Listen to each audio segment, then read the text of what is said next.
जय श्री राम, जय हनुमान बाबा की। और मैं आज आपका फिर से स्वागत करता हूँ इस संपूर्ण सृष्टि ज्ञान चैनल में। और हम लोग आज बात करने जा रहे हैं कि नवरात्र पे या किसी मांगलिक कार्य पे घट स्थापना क्यों की जाती है। तो आज आपको इस वीडियो में बताएंगे कि घट स्थापना का क्या कारण है नवरात्र पे और किसी मांगलिक कार्य पे जो हमारे घर में किया जाता है।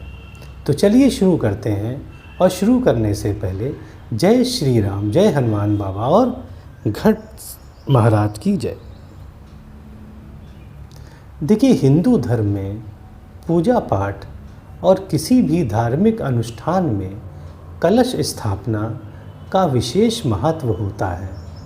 शास्त्रों में कलश सुख, समृद्धि, ऐश्वर्य और मंगल कामनाओं का प्रतीक माना गया है। बिना कलश स्थापना के कोई भी धार्मिक अनुष्ठान पूरा नहीं माना जाता है। हर वर्ष चैत्र माह या अश्विन माह के नवरात्रि के पहले दिन यानी प्रतिपदा तिथि पर कलश स्थापना की जाती है। और ये कहा जाता है कि वरुण और अग्नि को साक्षात देवता माना जाता है और वरुण का जो प्रतीक है वो कुंभ है। कुंभ मतलब घड़ा।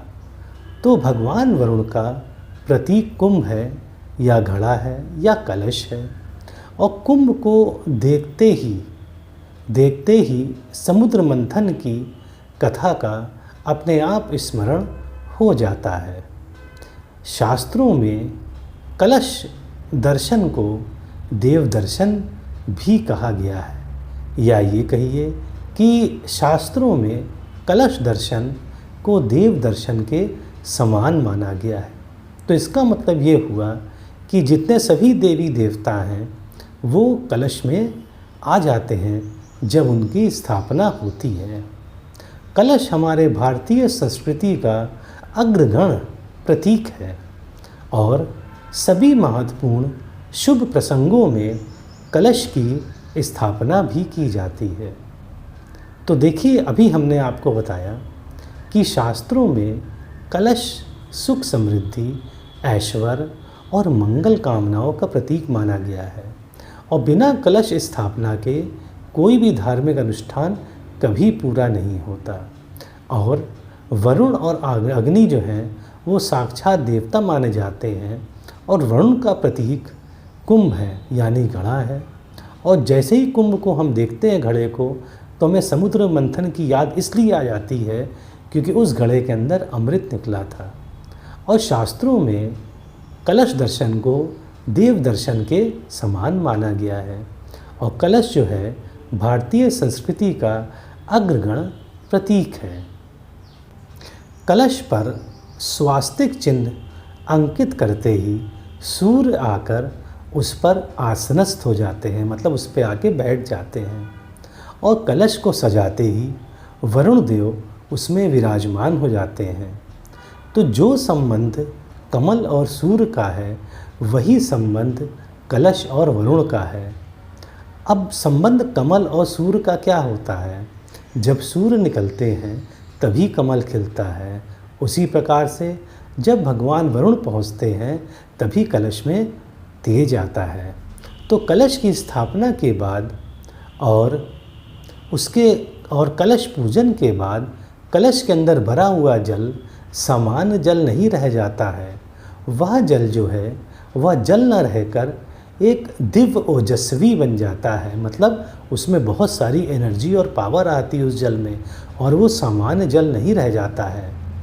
और घट स्थापना का रहस्य ये है कि जल जो है वरुण का प्रतीक है, इसलिए घट या वरुण की पूजा होती है।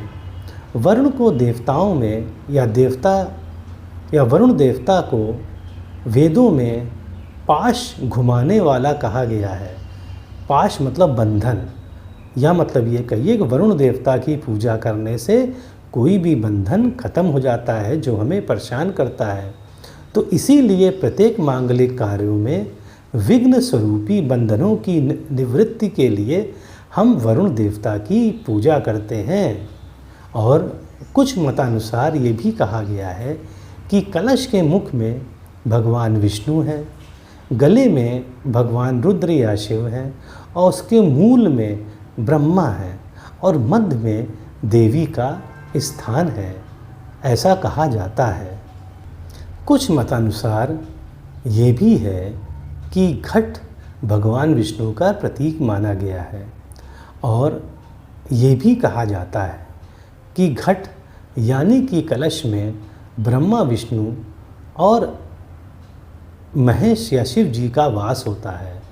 जैसे बताया हमने आपको कि वरुण तो है ही उनके अंदर, तो मुख में भगवान विष्णु हैं, गले में भगवान रुद्र हैं और नीचे मूल में ब्रह्मा जी हैं।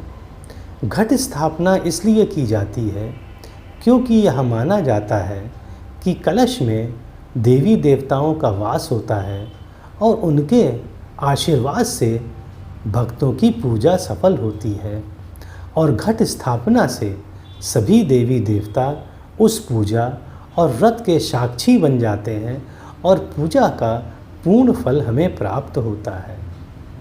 तो देखिए, हमने आपको बताया कि घट स्थापना क्यों की जाती है। घट जो है कलश, वो वरुण देवता का प्रतीक माना जाता है क्योंकि जब जल भरते हैं तो हम वरुण भगवान की पूजा करते हैं और वो जल न रहकर ओजस्वी दिव्य जल बन जाता है और उसमें अपने आप ही भगवान विष्णु, ब्रह्मा और भगवान शिव की शक्तियाँ समाहित हो जाती हैं। तभी कहा जाता है कि मुख में भगवान विष्णु हैं, गले में भगवान रुद्र हैं और मूल में ब्रह्मा भगवान है। और घट स्थापना के बिना कोई भी मांगलिक कार्य अधूरा रह जाता है और घट स्थापना से सभी देवी देवताओं का आह्वान किया जाता है और वो साक्षी बनते हैं कि हमारी और हमें पूजा का पूर्ण फल हमें देते हैं। तो ये रहस्य है घट स्थापना के पीछे जो हमने आपको बताया। अच्छा लगता है तो सब्सक्राइब करिएगा। अब हमें आज्ञा दीजिए। जय श्री राम, जय हनुमान बाबा और